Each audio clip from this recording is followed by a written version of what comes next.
When my daughter-in-law threw me out of my grandson's party, she forgot one thing. The house was mine. Patricia's voice, steady but weighted with years of hurt. You know, they say revenge is a dish best served cold. But let me tell you something. When you're 66 years old and your own son stands there laughing while his wife humiliates you in front of your only grandson, cold doesn't even begin to describe what settles in your bones. I'm Patricia, and this is the story of how one birthday party changed everything. But before I tell you what happened when I took back what was mine, do me a favor. Hit that like button if you've ever felt invisible in your own family, and subscribe because trust me, you'll want to hear how this ends. Also, drop a comment telling me where you're listening from. I'd love to know this story is reaching people who understand that sometimes, just sometimes, being kind doesn't mean being a doormat. It was a Saturday afternoon in March when everything fell apart. The kind of day where the sun breaks through winter's last grip, and you can almost smell spring waiting just around the corner. I'd spent the morning baking Timothy's favorite chocolate cake, the same recipe I'd made for his father's birthdays for 37 years. My hands aren't what they used to be, and the arthritis makes it hard to frost evenly, but I managed. I even bought that expensive dark chocolate his father used to love, thinking maybe Timothy would taste it and remember the good times back when our family felt like a family. I should have known something was wrong when I pulled up to the house. My house. Well, technically it was still in my name, though I'd let Marcus and Jennifer live there after they got married. Just until we get on our feet, Mom, Marcus had said. His eyes so earnest, so much like his father's. That was 8 years ago. 8 years of watching my childhood home transform into something I barely recognized, painted in colors I never chose, filled with furniture I'd never selected. The driveway was packed with cars I didn't recognize. Luxury SUVs, expensive sedans, the kind of vehicles that made my modest 12-year-old Toyota look like a relic from another era. I remember gripping the steering wheel, telling myself it was fine. It was Timothy's 5th birthday after all. Of course Jennifer's family would be there. Of course there would be a crowd. I grabbed the cake from the passenger seat, careful not to smudge the frosting I'd worried over for 20 minutes, and made my way to the front door. I didn't knock. Why would I? This was my house, even if I hadn't lived in it for nearly a decade. The door was unlocked, and I could hear laughter and music spilling out from the backyard. The house smelled different. Expensive candles, maybe, or one of those plug-in air fresheners. Not like the lavender sachets I used to keep in every room, the ones my mother had taught me to make. I walked through the living room, my living room, where the walls had been painted a stark white that made everything feel cold and clinical. The hardwood floors my husband had refinished with his own hands were covered with a trendy gray rug that probably cost more than our first car. I found them in the backyard. And oh, what a scene it was. There must have been 40 people there, maybe 50. A bounce house shaped like a castle dominated one corner of the yard. Tables draped in elegant linens were scattered across the lawn, each one laden with catered food that made my homemade cake suddenly feel inadequate. There was even a dessert table, already crowded with professionally decorated cupcakes, cookies shaped like cartoon characters, and what looked like a 3-tiered fondant cake that probably cost more than I spent on groceries in a month. And there, in the center of it all, was my grandson, Timothy, 5 years old, wearing a little suit that made him look like a miniature businessman, surrounded by children I'd never seen before. He was laughing at something, his face bright with joy, and my heart ached because I realized I barely knew what made him laugh anymore. I scanned the crowd for Marcus, my son, my only child. The boy I'd raised alone after his father died, working 2 jobs to keep him in good schools, to make sure he had opportunities one never did. I found him near the grill, beer in hand, talking to a group of men in polo shirts and expensive watches. He looked happy, successful. Nothing like the struggling young father who'd begged to move into my house all those years ago. I made my way toward the main table, the one clearly set up for gifts and the birthday cake. I was going to put my cake down, find Timothy, give him the hug I'd been saving up all week. I'd barely seen him lately. Jennifer always had some excuse why it wasn't a good time to visit. That's when I heard her voice. "What are you doing here?" I turned to find Jennifer striding toward me, her face a mask of barely concealed fury. She was wearing a designer dress, her hair perfectly styled, her makeup flawless. She looked like she'd stepped out of a magazine, and I suddenly felt every one of my 66 years in my simple floral dress from Macy's clearance rack. I came for Timothy's birthday, I said, holding up the cake like a peace offering, like evidence of my right to be there. I made his favorite. Did I invite you? Her voice was sharp, cutting through the ambient noise of the party. A few people nearby turned to look. I felt my face flush. Well, no, but he's my grandson. I thought. You thought wrong. She stepped closer and I could smell her perfume. Something expensive and overpowering. This party is for my family. The people who matter. Not some old woman who shows up uninvited with a pathetic homemade cake. The words hit me like physical blows. I saw Marcus look over, finally noticing the confrontation. Our eyes met and I waited for him to intervene, to defend me, to remember who I was and what I'd sacrificed for him. He laughed. Not a nervous laugh. Not an uncomfortable chuckle. A genuine laugh, like Jennifer had said something amusing instead of cruel. Then he turned back to his conversation, dismissing me as easily as swatting away a fly. Jennifer wasn't done. Her voice grew louder, making sure everyone could hear. Why did you come? Only my family is invited. Just leave. The party had gone quiet. 40-50 people all staring at me. I saw pity in some faces, amusement in others. Timothy was looking at me now, confused, clutching a new toy someone had given him. I wanted to go to him to explain, but Jennifer's body blocked my path like a wall. I didn't argue. I didn't cry, though God knows I wanted to. I simply set the cake down on the nearest table, straightened my shoulders and walked away. Through my house, past the photos on the wall where my face appeared in exactly 2 pictures out of dozens, out the front door and into my car. I sat there for 10 minutes, hands shaking before I could even turn the key. And that's when it hit me. That's when the cold I mentioned earlier started seeping into my bones, freezing the hurt into something harder, something sharper. This was my house. The deed was in my name. The property taxes I still paid, even though Marcus always promised he'd take care of it next month. The insurance that came out of my pension every month. My house on the land my grandfather had bought in 1952. My house where my husband and I had brought Marcus home from the hospital, where we'd celebrate it every Christmas, every birthday, every milestone. My house where I'd just been thrown out like garbage. I didn't go home that night. I went to see Robert Chen, the attorney who'd handled my husband's estate. Robert was 70 now, technically retired, but he still kept an office for his longtime clients.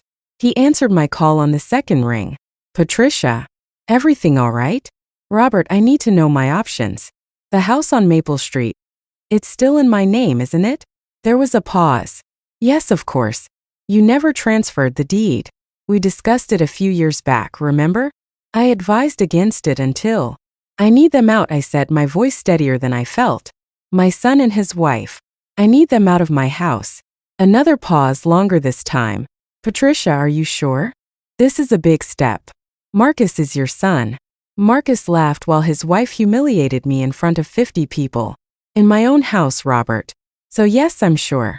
Monday morning, Robert filed the eviction notice. In California, where I live, even without a formal lease, I had to give them 60 days notice. 60 days felt like an eternity, but Robert assured me it was the fastest we could legally move. Marcus called that afternoon. I let it go to voicemail. He called again. And again. By the 5th call, I answered. Ma, what the hell is this?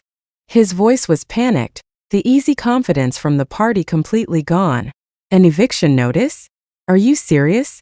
Completely serious. Over what? Because you got your feelings hurt at a kid's birthday party? Got my feelings hurt. As if Jennifer's cruelty was a stubbed toe, a minor inconvenience. As if his laughter hadn't cut deeper than any wound I'd ever felt. You have 60 days, I said calmly. Robert will handle everything. Don't call me again unless it's to discuss the move-out date. Ma, come on. Be reasonable. Where are we supposed to go? Do you know how expensive rent is right now? We've got Timothy to think about. You should have thought about Timothy before you let your wife humiliate his grandmother. You should have thought about a lot of things, Marcus. I hung up. He called back immediately. I blocked his number. Jennifer tried next, her voice syrupy sweet, so different from the venom at the party. Patricia, I think there's been a misunderstanding. I was stressed, the party was overwhelming. You know how it is. Can we talk about this? You have 59 days now, I said. The clock's ticking. The emails started after that. Long, rambling messages from Marcus about how I was being cruel, how I was punishing Timothy, how they'd done so much work on the house, how I owed them something for being caretakers all these years. Caretakers of a house they paid nothing to live in, of a property whose value had tripled in the 8 years they'd been there, all while I scraped by on my pension in a one-bedroom apartment across town. Jennifer's approach was different. She sent photos of Timothy, videos of him asking for Grandma Patricia. It was manipulation pure and simple, and part of me hated that I even noticed, even cared. But I didn't back down. I want to pause here and ask, are you still with me? If this story is resonating with you, if you've ever been made to feel small by people who should love you, hit that like button. And if you haven't subscribed yet, do it now because the next part is where things get really interesting. Week 3 of the eviction, Marcus showed up at my apartment. I watched him through the peephole, debating whether to open the door. He looked terrible, unshaven, his clothes wrinkled, dark circles under his eyes. Against my better judgment, I opened the door. "Ma, please," he said, and I saw tears in his eyes. Real tears. "I'm begging you. We can't find anywhere in our budget. Everything's too expensive and with my credit." "What's wrong with your credit, Marcus?" He looked away. "We've had some issues. Jennifer likes nice things and I wanted to provide, and we got a little behind on some cards and, while living rent-free in my house." "Ma, please. I'll talk to Jennifer. I'll make her apologize. We'll set up regular visits with Timothy. Whatever you want." "What I want," I said slowly, "is for my son to have stood up for me when his wife publicly humiliated me. What I want is to have been invited to my grandson's birthday party in the first place. What I want is for the past 8 years of being slowly erased from my own family to not have happened. Can you give me any of that, Marcus?" He couldn't answer. He just stood there crying, and I realized something that broke my heart even as it strengthened my resolve. My son was 41 years old and had never really grown up. I'd enabled it, smoothed every rough path, fixed every problem, and married to Jennifer, who treated him like a child to manage rather than a partner to respect. He'd never had to. "The eviction stands," I said. "Use the 60 days to figure out your life. I love you, Marcus, but I'm done being your safety net." I closed the door while he was still talking. Day 58 they moved out. I drove by the house that morning and watched the moving truck being loaded. Not much was going in it. Most of the expensive furniture Jennifer had bought was staying, too big for whatever place they'd found. I learned later they'd rented a small 3-bedroom in a less desirable neighborhood, and that Jennifer's parents had to co-sign the lease. The house was a mess. I walked through it after they left, and every room felt like a crime scene of entitlement. Holes in the walls where they'd mounted their giant TV. Scratches on my husband's carefully refinished floors. The kitchen backsplash I'd installed myself, torn out and replaced with expensive tile, now cracked in 3 places.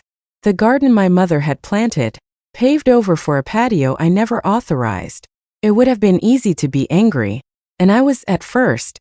But then I stood in what used to be Marcus's bedroom, the room where I'd rocked him to sleep as a baby, where I'd helped him with homework, where I'd talked him through his first heartbreak, and I just felt tired. I hired contractors.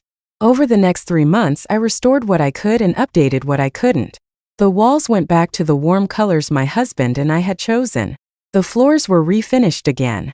I planted a new garden, using cuttings I'd saved from my mother's original plants. I turned Marcus's old room into a library, shelves filled with books I'd never had time to read while I was working 2 jobs and raising a son alone. The house became mine again. Not a museum to the past, but a home for my present.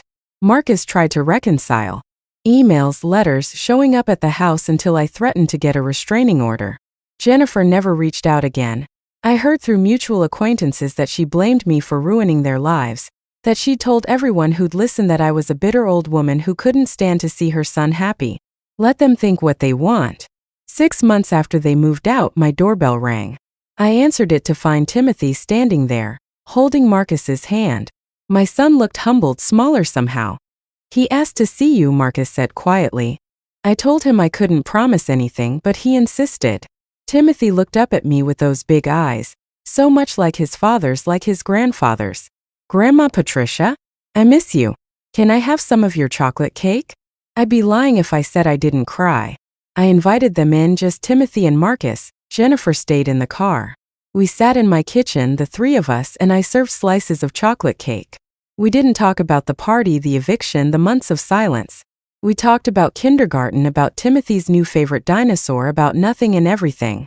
When they left, Marcus lingered at the door. "I'm sorry, Ma. I should have said it sooner, but I'm sorry. You deserved better. You always deserved better." I nodded. "Yes, I did. Can we try again?" Slowly. "Maybe," I said. "But things are different now, Marcus. I'm not your safety net anymore. I'm not the person you call when Jennifer overspends and you can't make rent. I'm not the bank, or the free babysitter, or the emotional dumping ground. If you want me in your life, it's as your mother. Period."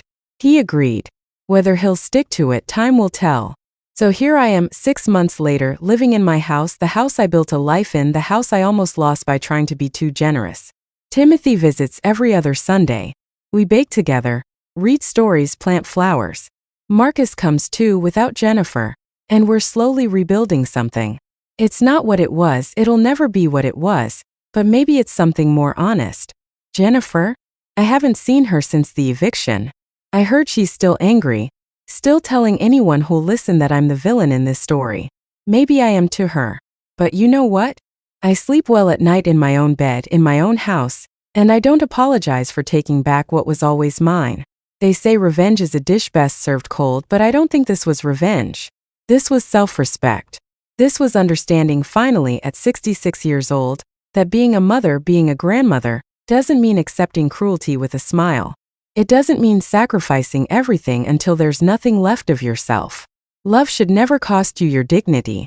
So to anyone listening who's been made to feel small, who's been taken advantage of by family, who's wondering if standing up for yourself makes you the villain, let me tell you something. Your kindness is not weakness, but it's also not a free pass for people to treat you badly. Even family. Especially family. Thanks for listening to my story. If it resonated with you, give this video a thumbs up, subscribe to hear more stories about real people facing real challenges, and drop a comment telling me where you're listening from and whether you think I did the right thing. I'd love to hear from you. And remember, it's never too late to take back your power. This is Patricia signing off. Take care of yourselves out there, and don't let anyone make you feel small in your own home.